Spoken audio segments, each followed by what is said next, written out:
And we're recording now, so if you like, I'll let everyone in.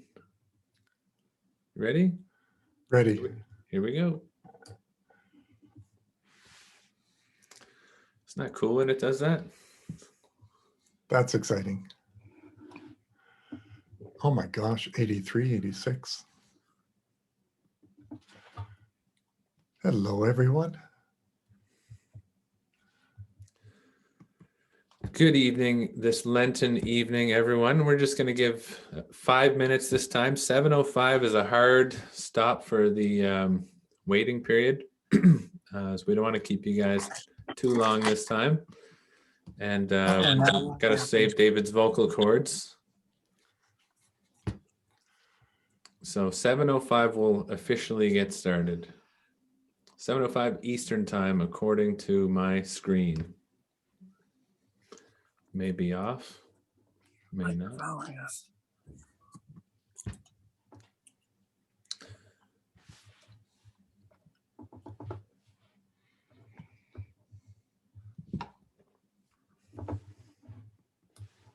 to figure out how to pump in some background music for this 5 minutes.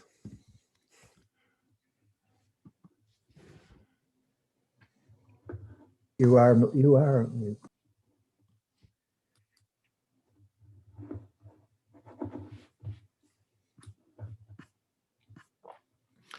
So nice to see so many returning. Hope you're warm and well fed where you are. Hello, David. Greetings from Nova Scotia. Oh, how are you? Oh, nice background. Yeah. Took me a while to park it in the closet, but I got it there. Jeff, I've always been inspired by your creativity in ministry. It's great to have you join us. I'm glad to worship with you, David. It's wonderful.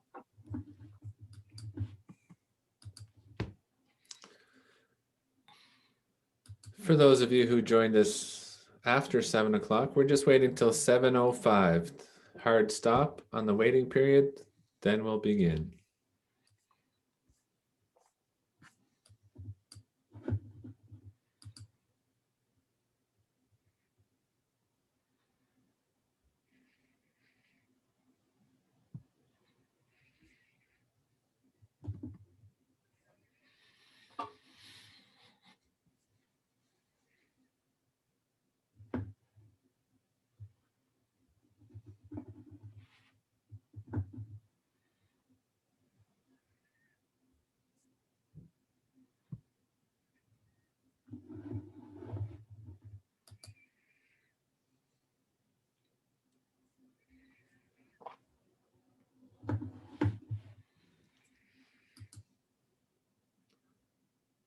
Need that Jeopardy song.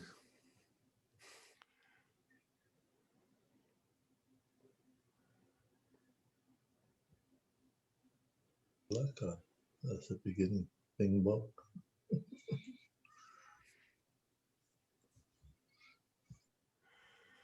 Maybe you can just sing something. Well, you have to pay for that.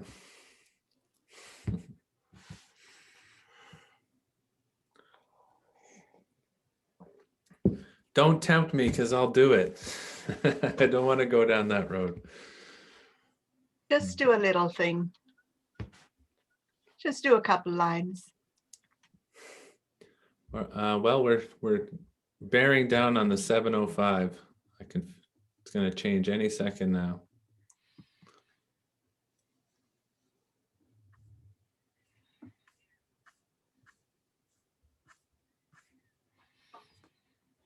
Maybe Beth Ann can do something.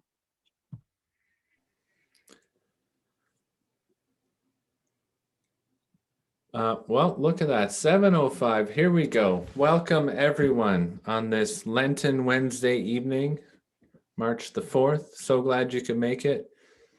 We had a really excellent turnout last week. Great to see so many familiar faces, and I see some new ones as well, so that's always great. I really want to give a special thank you to David for making himself available for this series, It's really been a wonderful treat. I'm sure many of you have had very interesting conversations over the last week based off of the last session. We're going to try to keep it a little bit tighter tonight so we don't keep you all night. And it's not healthy to sit in front of a screen for 2 hours. So we'll try to trim that down. And without further ado, let us begin with a prayer. Gracious God, we give you thanks for this glorious day you've granted us. May we not take it for granted. Be with us as we join David in exploring our faith and our spirituality. Open our hearts and minds to what it is that you're trying to teach us this evening. In Jesus' name we pray. Amen. And so without further ado, David, the floor is yours. Thank you so much. Thank you. And thank you to all of you for returning. That's very encouraging.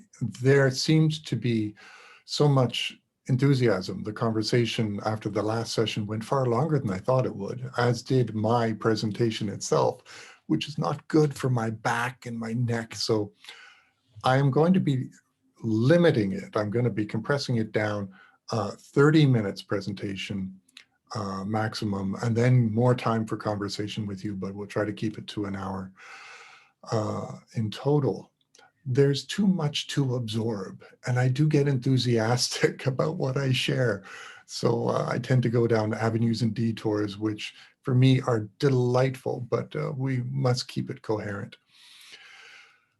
Last week, we examined some fairly abstract concepts of how suffering is a necessary common wilderness, universal in the human journey, and how suffering and struggle erode and deconstruct our sense of self, our ego identity. And Jesus's baptism was one in which his identity was affirmed in plain sight and sound of those gathered around, that he is the beloved Son of God, in whom God is well pleased, and for him to, sort of the consecration, the anointing that began the official stage of his ministry. And then right away, he was driven into the wilderness, into solitude. The quality of a person's character is always found when they are alone.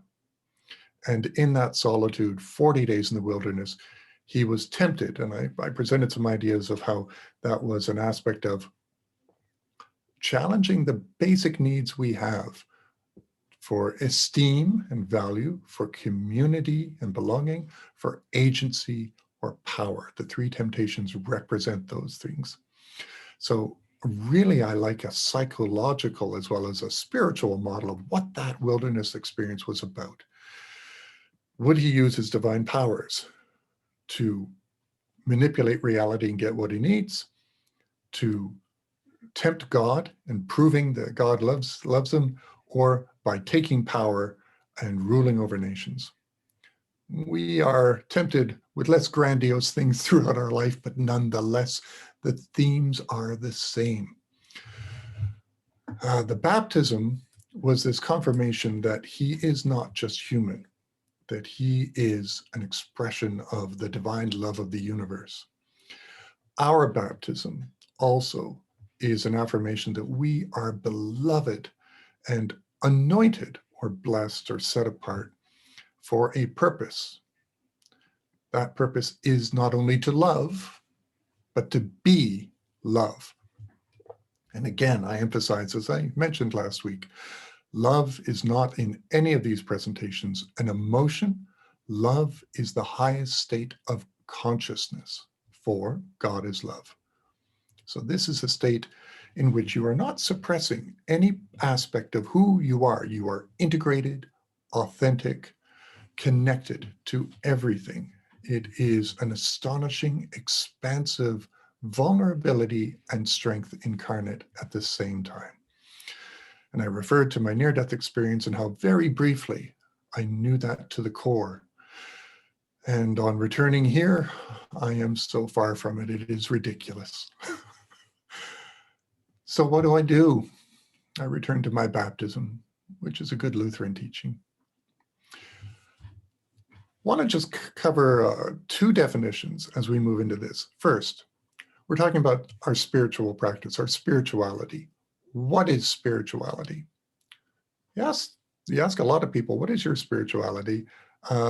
And many will give you a nebulous or a vague concept of, well, I believe there's a God, or I believe, in spirit, connected.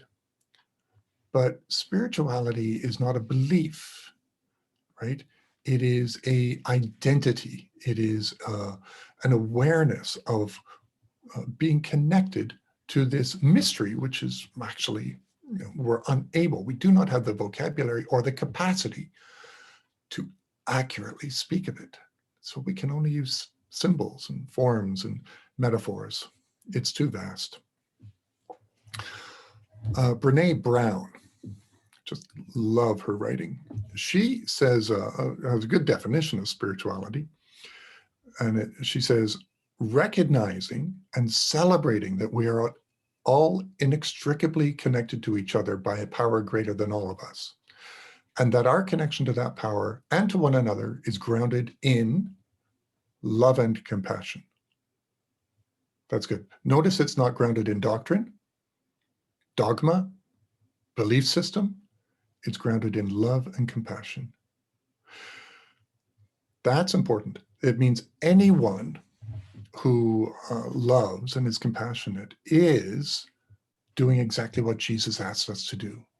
Bless those who persecute you, feed the poor, be compassionate and merciful, right? Extend your love. It isn't what you do to the least of these, you do it to me, right? Because the Christ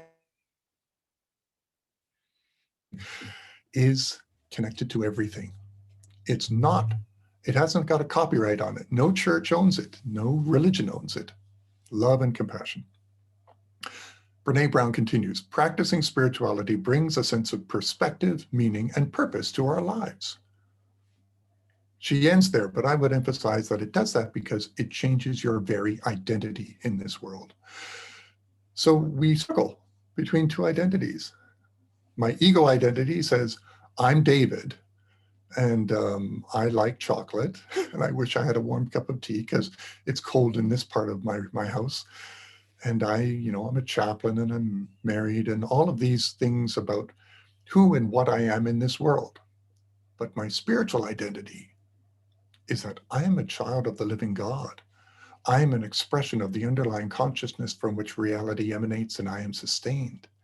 God is that through which I live and move and have my being. Wow. Well, with that, you'd think we'd levitate or glow in the dark, but we're as human as we ever were. And we bumble along between flesh and spirit, hope and ridiculousness. I have a different definition of spirituality than Brene Brown, and it's one that came to me in a meeting, a chaplain's meeting we had, and we were just going around the table. What is spirituality? And literally, this just flowed into my head. So I don't take the credit, I give that to God, but it's strange how God actually will dictate sometimes. It's strange to say that. Okay, so what is my definition? It better be good. If it came from there, here it is. Spirituality is the immanent and transcendent sense of the numinous that is privately experienced but corporately expressed through every aspect of our humanity. Well, it must be good. It's a bit confusing, so doesn't that sound intelligent? Here's what I mean. Spirituality is the immanent, so you always experience it very close within you, right? It's this knowing, it's this resonance. And transcendent, so it's so much bigger than you. Intimate and yet transcendent. Sense of the numinous. Now, that's a word from a great Lutheran theologian, Rudolf Otto. And the numinous is a term he derived from Greek sources, and it means something, a presence that is both terrifying and alluring that you are drawn to, and it's very sensual language here. You are drawn to it, and yet it could destroy you. It is awesome and so great, so huge. It makes you tremble, and yet, it enfolds you, and it loves you, and you are from it. So, numinous, immanent and transcendent sense of the numinous. It's privately experienced, but corporately expressed. Everything we say, feel, think, and do will demonstrate our spirituality. So let's admit it, most of us are unconscious to this. We just, blunder on, unaware of how we're living is demonstrating the core of our identity and our being. When you're intentional about that, it changes what you do, what you say, what you think, what you are. So it's revealed in everything that you say, feel, think, and do. It is privately experienced, but corporately expressed in every aspect of our humanity. Notice I didn't say belief. I didn't say faith. It is a sense of the numinous, of the sacred. That's pretty big. So today or tonight, I want to explore rituals as a way in which we can tune ourselves like a musical instrument to God, to spirit, to love. And really want to dive into that through baptism first, right? Baptism is this immersion, right? Or, the water flows over us. Water has always been a symbol of cleansing and renewal in so many spiritual traditions. And in the Lutheran tradition, I think Anglican, Catholic, and the main ones, we do talk about returning to our baptism on a regular basis. So that's returning to your identity, this promise, which really is preposterous.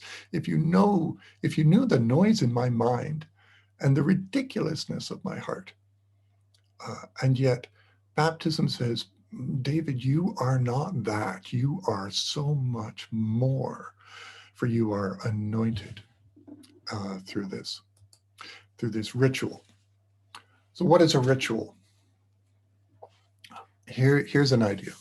A ritual is an intention combined with an action and an object for the purpose of tuning your consciousness to God, to spirit, and to love. A ritual is done in a specific way, and it is done not just for the individual alone, but to awaken and affirm that you are connected to community and to something far greater. So baptism is a ritual with water. It's an action, the sprinkling or the immersion, to tune your consciousness and affirm your identity as part of this greater reality through which you live and move and have your being. Wow. I mean, if we really realize this, we'd just be vibrating. It's astonishing. We tend to take it for granted through the very repetition that is used week after week and year after year. In ancient times, a ritual in some traditions was done to evoke a response from the spiritual world, right? Which is a false dualism, the spiritual or the material. Well, remember last week I said the material is the densest form of spirit. Don't separate those two realities. It's all spirit. It's all present.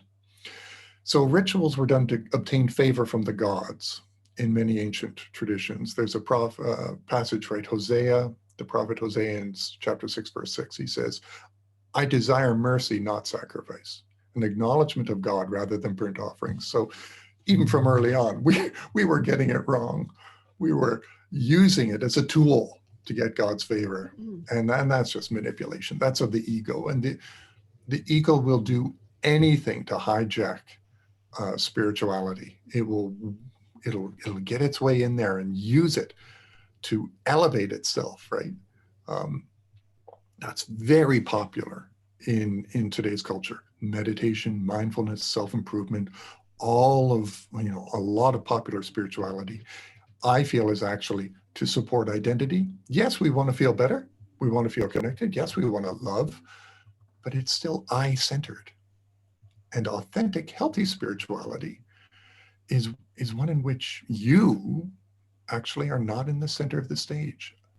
It is done for the benefit of others. Why? Because what you do to them, you do to Christ. The least is the most. We are all connected. What I do to you, I do to me. So healthy spirituality elevates everyone. It's not just for you. Psalm 51, verse 16 reads, "My sacrifice, O God, is a broken spirit, a broken and contrite heart." Right? There's the connection that rituals are to evoke. To be authentic, to be unashamedly naked in the presence of the divine, because where are you going to hide? And in that authenticity, that is the gift that the divine craves.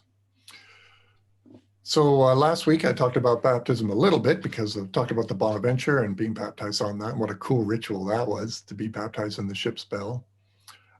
And it was done in the name of the Lord Jesus Christ.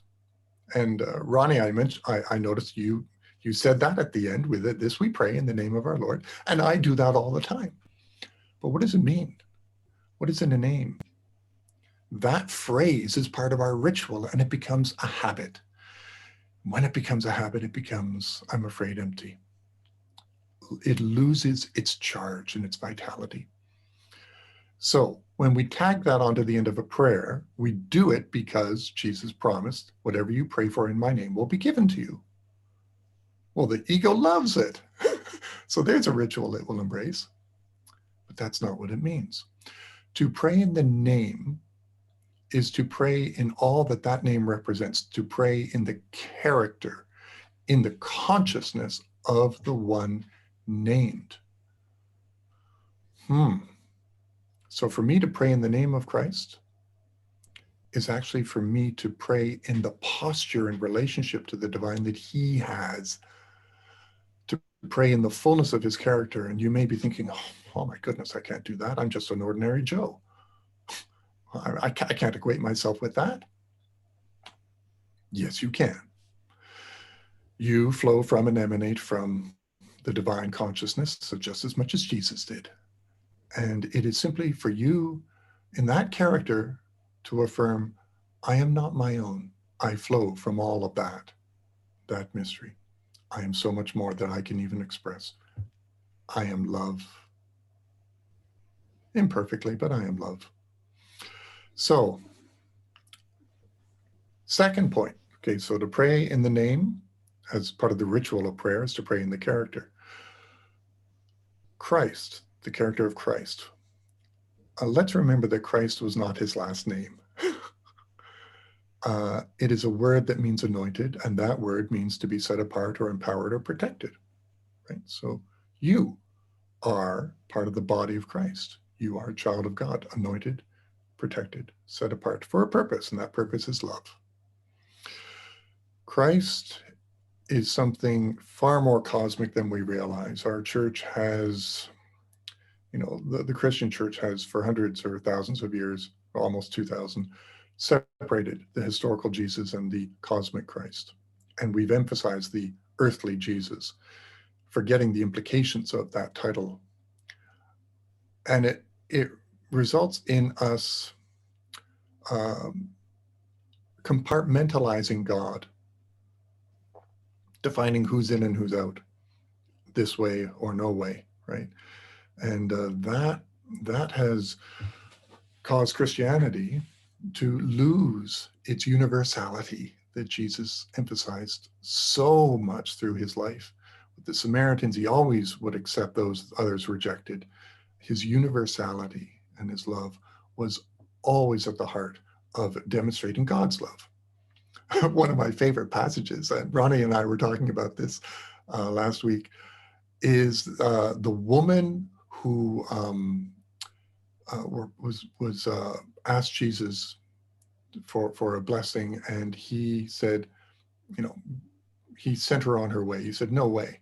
And she turned to him and said, even the dogs will eat the crumbs from the table, right, that fall on the floor. She took him to school and reminded him of what he was here for. I think that's fantastic. So the Christ is a title, not a last name. And what does it mean? Well, I like looking at Richard Rohr's teaching. Father Richard Rohr is a Franciscan monk. He's the head of the Center for Action and Contemplation, cac.org. And he emphasizes, and this is quite biblical, that the word Christ can be a word that means the everything, the cosmic Christ, the consciousness from which everything arises, right? Paul Tillich, good Lutheran theologian, referred to God not as God, but as the ground of being. The ground of being. We are so used to treating God as a being. We pray to God. We just did it. We pray to God, treating God as a being instead of as being itself, the being from which everything emanates. With the emphasis on that, God gets diminished. Now, in part, we have to, because we're human beings and we need to relate to God. So we do relate to God as a being. And in some aspects, God comes to us as a being. But here's just some things to think about. In Colossians 3, verse 11, it says, there is only Christ. He is everything, and he is in everything. In Colossians 1, 19 to 20, it says, through him all things are reconciled, everything in heaven and on earth, right? Brought back together into relationship. This shows up again and again. But like the disciples of 2,000 years ago, we don't get it. We tend to think God is not in the nasty, that God is sometimes in the good, but not the bad. But to think that everything arises from the divine, that changes how you flow with it, right? And you emanate from the divine. And if God is the consciousness from which reality emanates, your consciousness is the only real estate you share with God. So invest wisely. Invest wisely. Let's look at the rituals. Baptism. Yes, that is the original ritual for starting his ministry. Let me just switch to sharing my screen with you, because I like pretty pictures. Let's see if I can do this. Okay.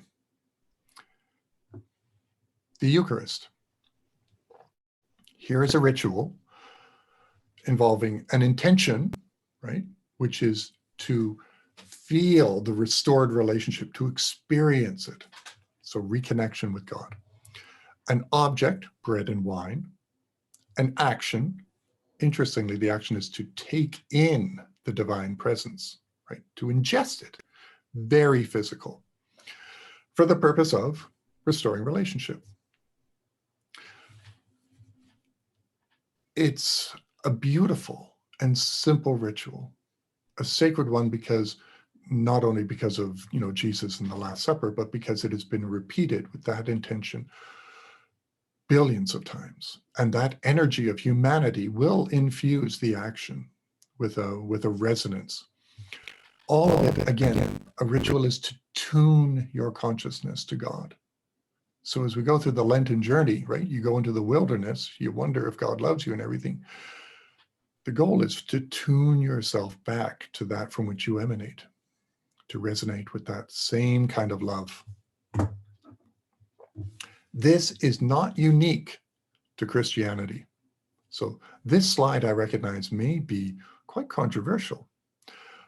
All healthy spiritual religions have rituals which are meant to help you shift consciousness to resonate at higher and higher levels with that divine, to open up so that it flows through.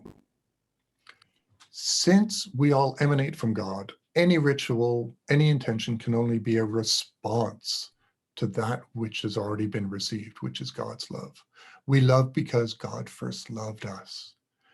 So while I may awkwardly stumble onto saying a ritual is when you do this to elevate your consciousness, again, it is always a response to that, groping in the dark for that resonance, that love. So look at this chart. Here on the left, we have 7 sacraments. So this is from the Roman Catholic and the Orthodox tradition. In the Lutheran tradition, we have 2 sacraments, which I always appreciated, less things to memorize. But here's 7 sacraments.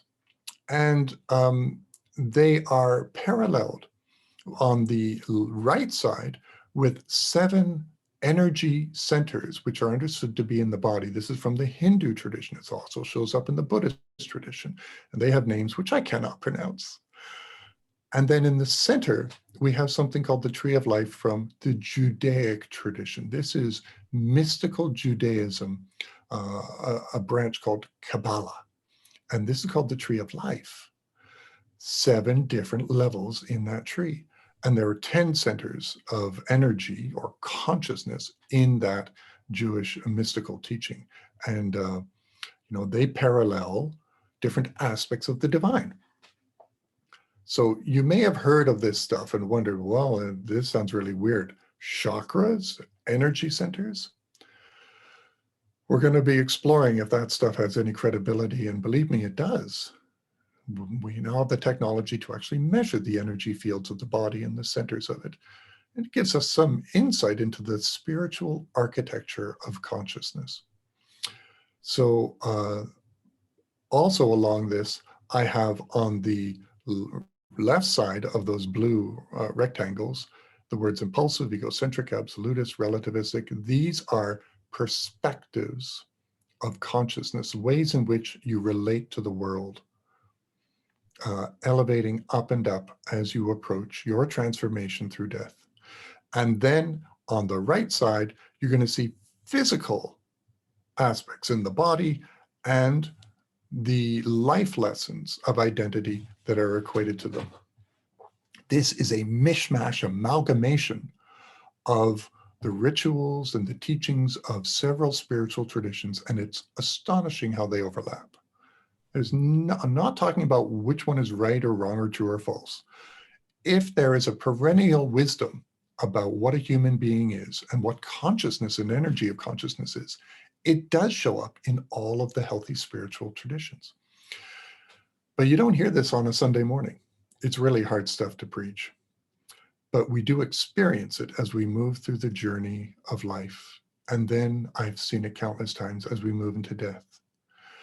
I've actually felt it. Perhaps you have too. I recall one time I do a practice similar to the laying on of hands, right? Where we pray for someone and we place our hands upon them.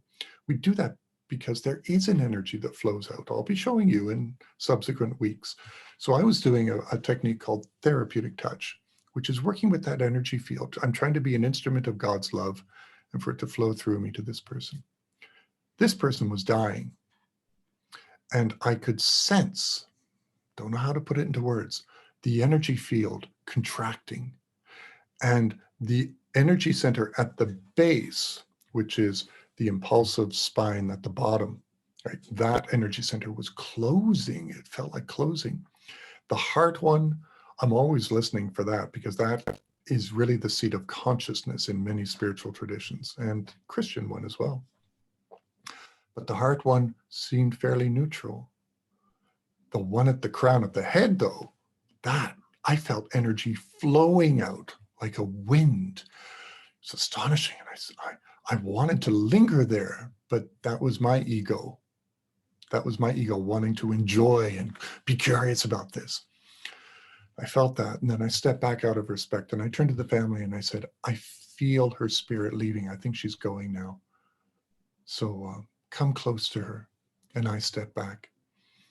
And the daughters held her hand and she breathed her last. And they said, we love you, Mom.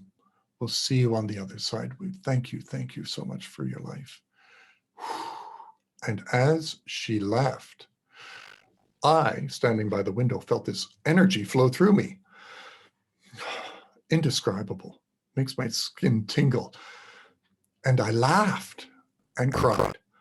at the same time. And the daughters looked at me with wide eyes and they said, "That's mother's laugh."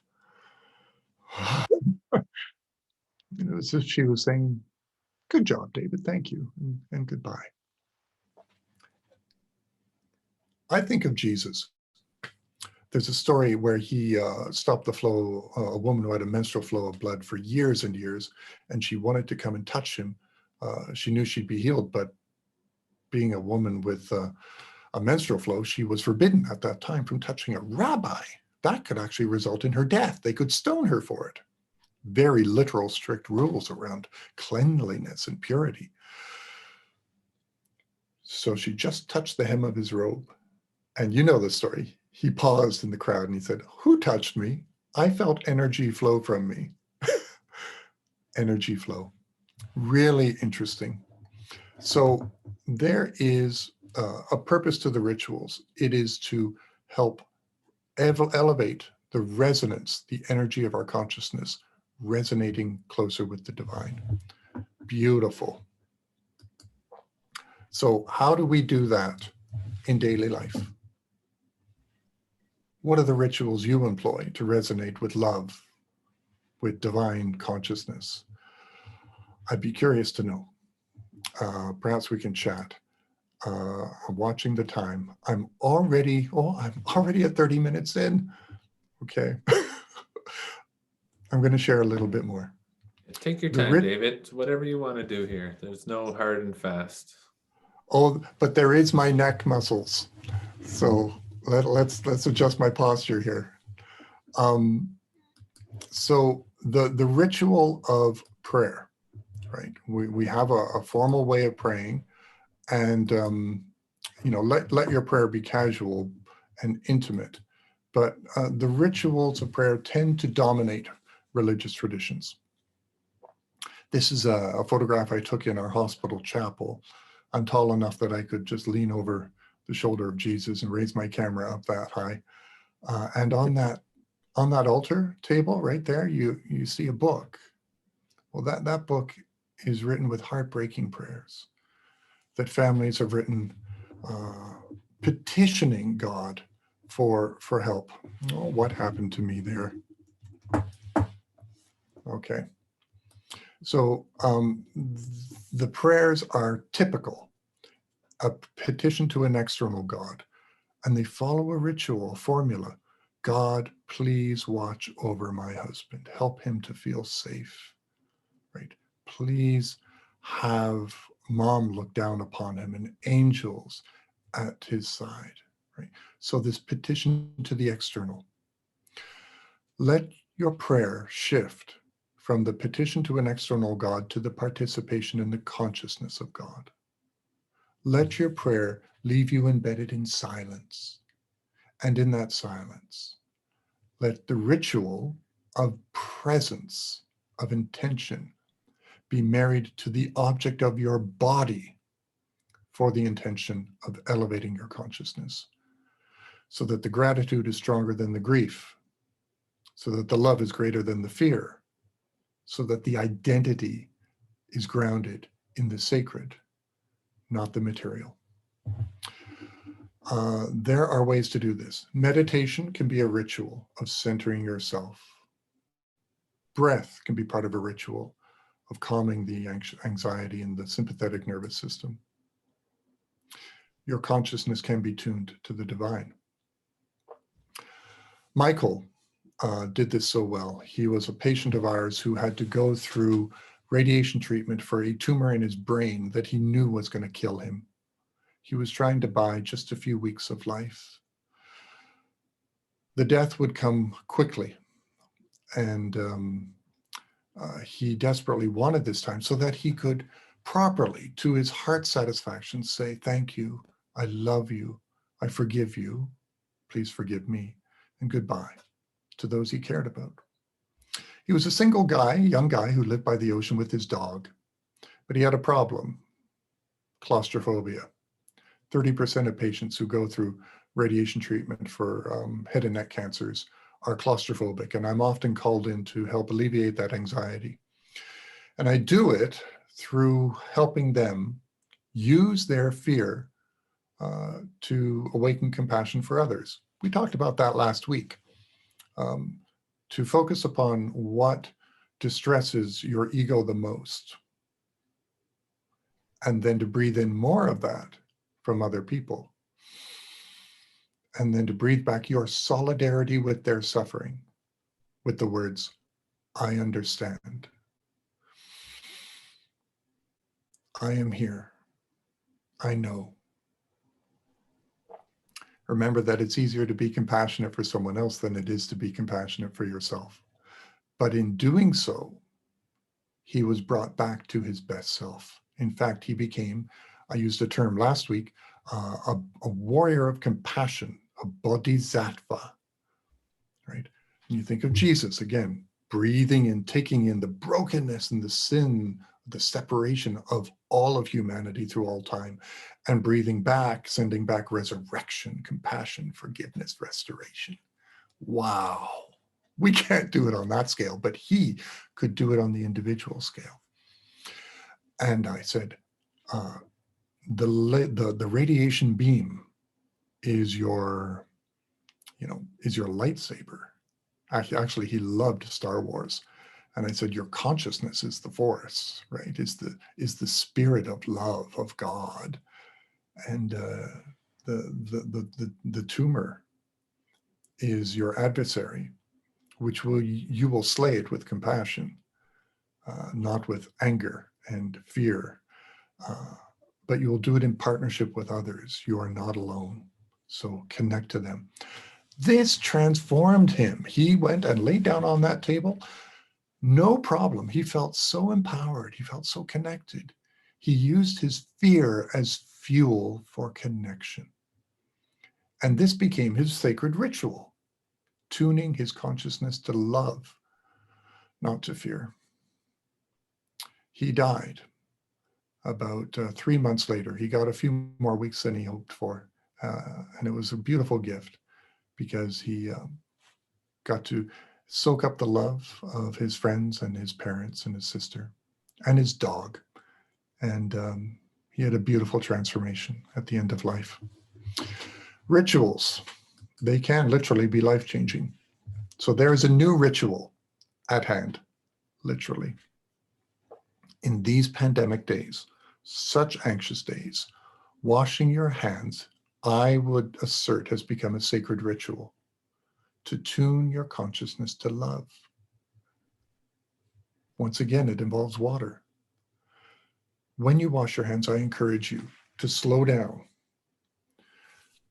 to feel the water become warm on your flesh, to generously place the soap there and slowly lather it up, to see the bubbles forming, marvel at their beauty, and follow the ritual of hand washing. Palms, top of the hand, thumb, fingertips, fingers, wrist, and 20 seconds is the encouraged length of time for washing your hands. 20 seconds will eliminate any germs and bacteria or viruses. Why are you washing your hands? It's not to protect yourself. You're doing it for the sake of all of humanity. You're doing it as an act of love because your consciousness is connected to them. This has transformed washing hands for me. And in making me slow down with this intention to be a partner with God in the project of love through a simple act of washing my hands, it changes my day, right? It brings me still and deep. It changes what and who I am. I am no longer David that has to wash his hands again. I am an instrument of the divine. I'm a sacred manifestation of that love, and I am the embodiment of their compassion in this time and place through this body, these people. Just have some conditioner close by so you don't dry out the hands, and take care of your skin because it is the temple, right? Your body is the temple of that spirit. Just beautiful. Beautiful. So I want to pause there. Rituals are to tune your consciousness to God, to return you to that foundational identity as a child of the beloved, of the universe, that ultimate mystery from which you emanate. That is part of our Lenten practice, right? Lent is not about giving up chocolate. Thank you, God.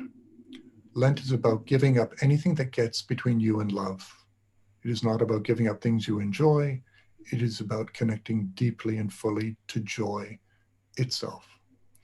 May you be blessed with that light. May you shine, because the world needs your light. Thank you. I'm going to stop there. Not so bad, 45 minutes.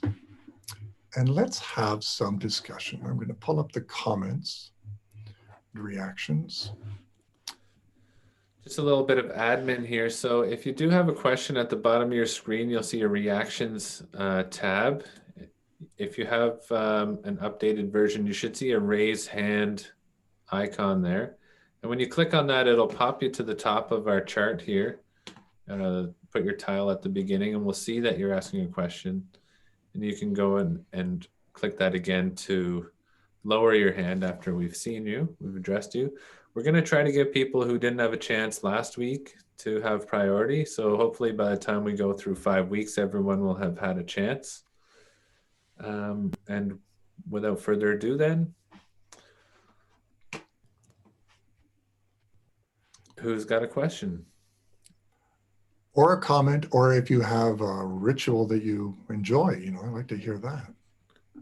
How do you tune yourself to love? If I may, how about I raise my hand here, give everyone a minute here to soak up what you've said. See, they got this hand icon here. Last week in one of your charts, I noticed, and I think it was the one where you're talking about how the body is the densest concentration of spirit. If I don't want to misquote you, correct me if I'm wrong, but in that chart, one of the circles was soul and one was spirit. So it got me wondering, what's the difference between spirit and soul? Thank you. That is a nuance that I'm still trying to fully comprehend. Soul is something that is developed. It is you, but spirit is that from which you emanate. So it is where spirit, which we can think of as pure potential, becomes particularly manifest through you. So, soul is an individualized form of higher spirit. Order of magnitude, or in that way, or?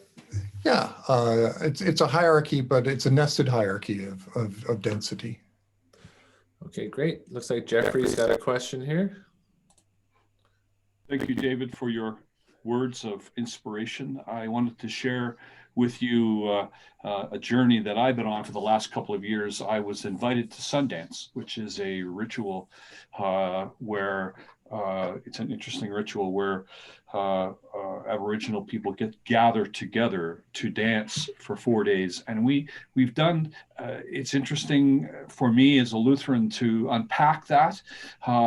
It's a community that's come together specifically for that ritual, for that rite. And as I'm unpacking it and trying to put words to it, there's a day of pain, which is day 1 when we get pierced, but there's a day of suffering, which is day 2, where we start to talk to ourselves about our pain. And I was resonating with how you talked about there being an ego involved with that. And I was interested in that, how those two are distinct. On day 3 of the Sundance, I don't suffer any less, but I'm suddenly aware of those who are suffering with me. And on day 4, it's troubling because I'm healed, but I have to figure out who I am now. With this new consciousness, how do I understand myself?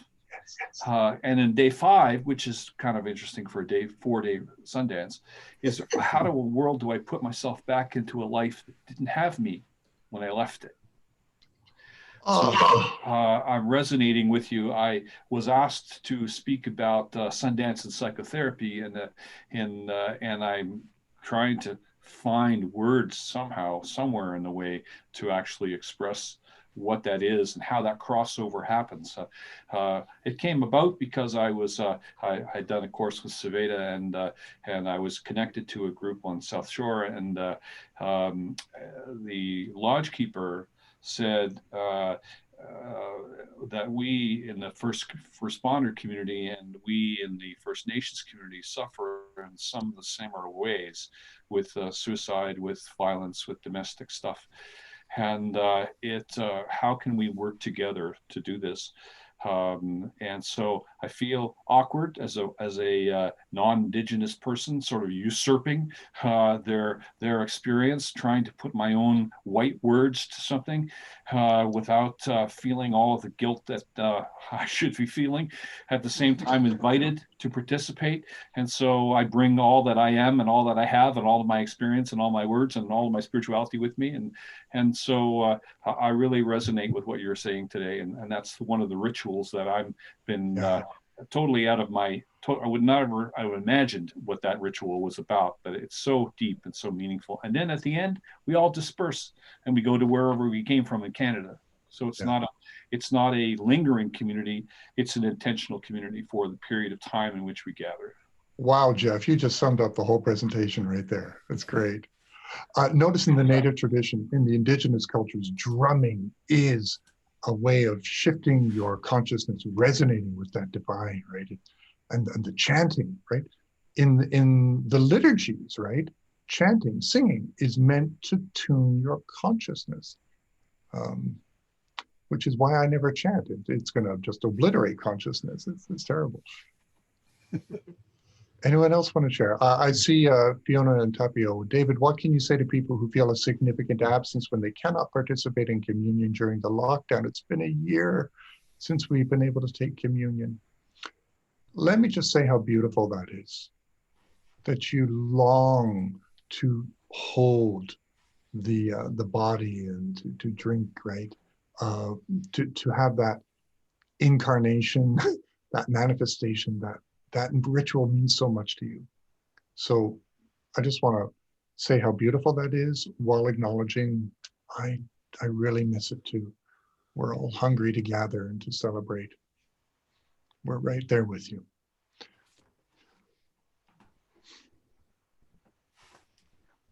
Any other hands?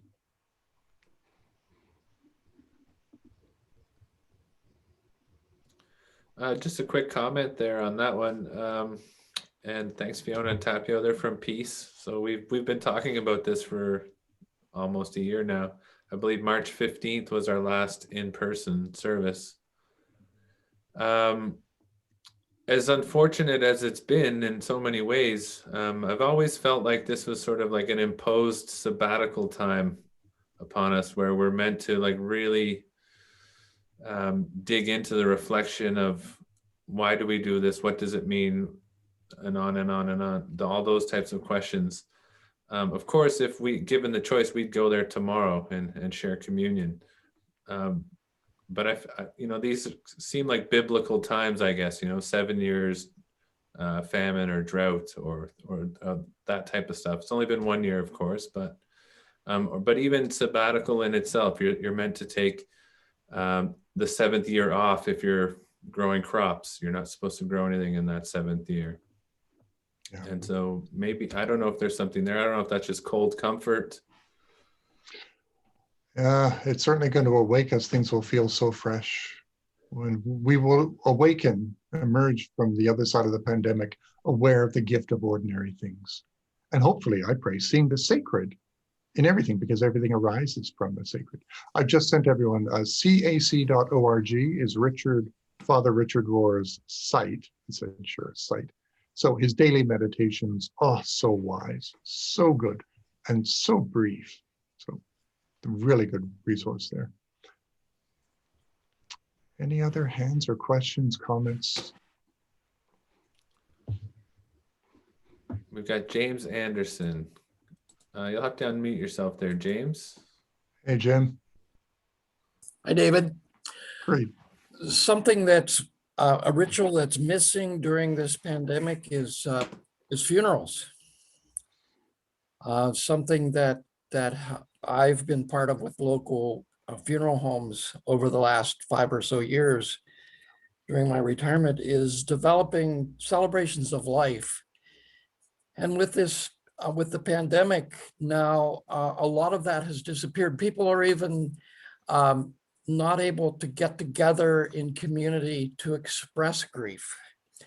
And I'm just wondering if you have anything to say about that, as to how are we going to deal with that over the next number of years. It just seems to be something that needs to be talked about.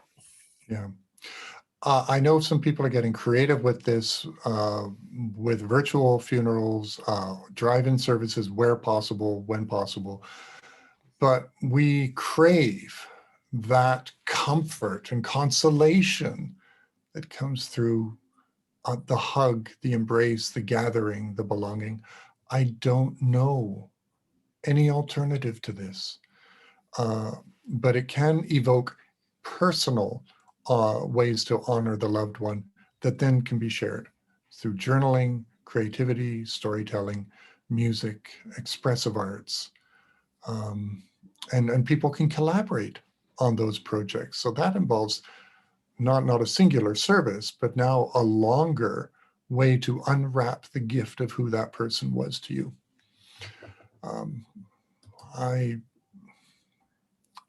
I know so many of my families and patients, they wonder about that too. So the ashes end up being put on the shelf until they can wait for a better tomorrow to come back together. Yeah. Yeah. That's a good image. Thank you. Thank you. So good to hear you. Drive through communion at peace. That's a Yeah, good idea. I guess you're not a lot out of the Atlantic right now, probably, eh? No. Good one, Phil. Thank you. I'm gonna no comment that one. But really glad you're on here. This is great. I guess we can open it up to now to people who did ask a question last week. Don't be shy. Fred Ludolf. Hey, Fred, good to see you. Long time no see. It's been too long. You'll have to unmute yourself. I like the conversation about ritual and about how things become ordinary. And I note that in the past couple of months, my saying of grace, my prayer at breakfast time has changed from focusing on physical matters at hand on my plate to thinking about what the day will be about and what I'm hoping I can be attentive to and where God might be in that day. And I just, this has all come to mind because of what you spoke about tonight. So today I prayed some such prayer like that. And then I went out to clean up the recycling area behind my house for our condo. And I met a man who I haven't spoken to for, I don't know, maybe 5 months. I'd forgotten his name. I know he lives in this unit. He stopped and said hello, and like, well, usually you might say hello, but today he stopped. And I heard his life story.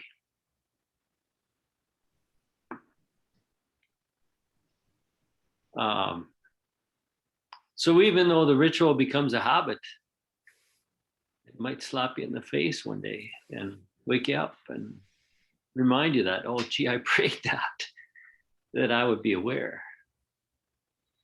Anyway, that's my story of today and how the ritual stuck in there. Beautiful. Thank you, It's Fred. all- That's kind of like what happens, the ritual with the ritual in spite of us sometimes. Sorry, I didn't mean to cut you off, David. No, I'm just noticing that's all about restored relationship, connection, belonging. Yeah, it's beautiful.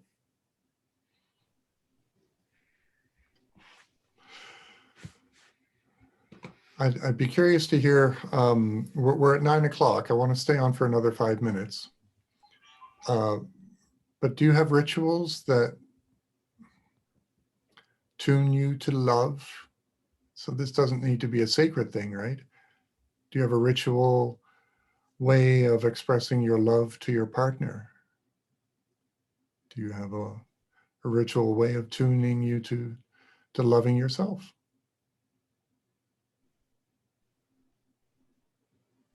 Or a question?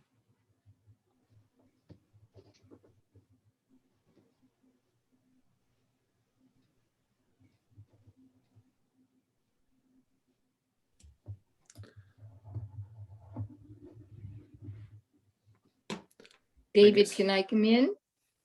Yes, hi, Anne-Marie. Is it all right if somebody else say something they want to come in? Oh, you're welcome. All right, Please. okay. I just, you mentioned a ritual way of loving yourself. And that is sort of a journey, I think, that we all take because things go through our mind. You know, it could be anger, and then, you know, you say, oh, aren't I awful because that thought went through. And I find myself that a mindfulness way of as a ritual of sitting either with the group or with myself and to breathe. And you'd be surprised all the stuff that goes through the mind. You know, some of it could be loving, some of it could be this, but I think that we need to stop the mind and we need to be present, and to be present, you have to be still. And that takes a hell of a lot of hard work, eh? Okay. You know, but it is a ritual that I know that I, as an extrovert, really do need to quiet myself down and be still. So I find when I say mindfulness or meditation, whatever thing, I just breathe and try to get a certain amount of time, whether it's 20 minutes or half an hour, it doesn't matter. But, and I'm always not faithful to that every day. And that's the weak part of me.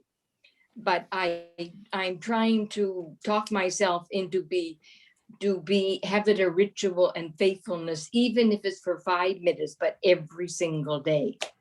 So starting tonight, I will give it a try, and next week I'll report. Okay. No pressure.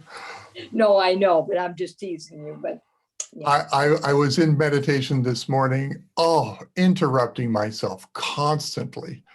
And at the end, I just threw up my hands and I said, okay, Lord, here's the parts of me. Here's the pieces. You just take that stuff. And just ridiculous. Oh my gosh. Someone says, I do the rosary. Oh yes, the rosary every day on Instagram helps unify me with spirit, right? Absolutely. And going through the beads and the repetition, ritual repetition, tuning your consciousness to God, love, beautiful. Oh, Judy, I've been missing touch. Are you guys reading that? I'm a person who is a hugger. Giving and receiving a hug fills a need in me. The COVID times like I'm being slowly drained. Winter doesn't make it easier. My husband and 2 sons help to have given more hugs than normal. What do you recommend? I miss hugs too. Any advice from anyone else? You've got your husband and 2 sons there to do it. Yeah. Yeah, we crave to feel love embodied. Yeah. Looks like we've got one last question here for you, David. I'm sorry, I don't want to mispronounce your name, but please unmute yourself. No, we're just saying about rituals, and a ritual in our family is that when we are speaking to each other on the phone, when we don't really say goodbye, we say, I love you. And I think before COVID, that was just a ritual. And I know that at times it didn't, I don't think I really realized what I was saying. But I would say in the last 6 months, when I say I love you, when I ready to say goodbye, I mean, that really strikes a chord. And I'm thinking about this being a hugger. Well, we're not close enough to be hugging, so that I love you is extra meaningful. Boy, that's a great one to end on. Yeah. Thank you. Thank you everyone for coming. So lovely to see you. Next week, we're going to explore your spiritual anatomy. I'm going to show you some scientific breakthroughs which are being incorporated into traditional medicine, as well as can be tools for being much more curious about the spiritual dimensions of what it is to be a human being. So the body as a temple, and in that temple is the sacred. So hope you join us next week as you can. I'm so happy we have so many people who came out tonight, over 100, and yeah, thank you. Keep shining, keep shining. Thank Ronnie, you so wanna much, close up? Dave. Oh, yes. Yeah. Thank you, David. On behalf of everyone, heartfelt thanks for your work and your knowledge and your wisdom and your, most importantly, your love. So thanks for shining a light for us in this dark season of Lent. Lots of great comments. Thanks to everyone who participated. I believe our participants went up to 135 at its most that I saw anyways. So a great turnout. But let us close with a prayer, and I'll see if I've learned anything today. Here we go.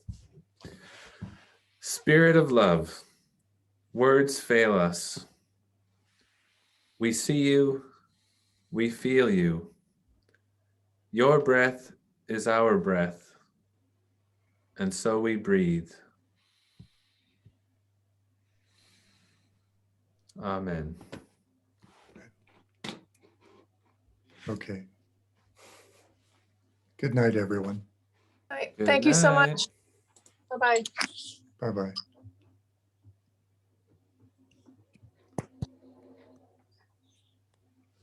Nice, thank you.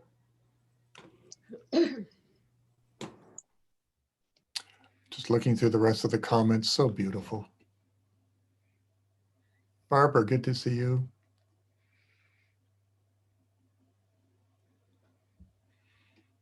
Yeah.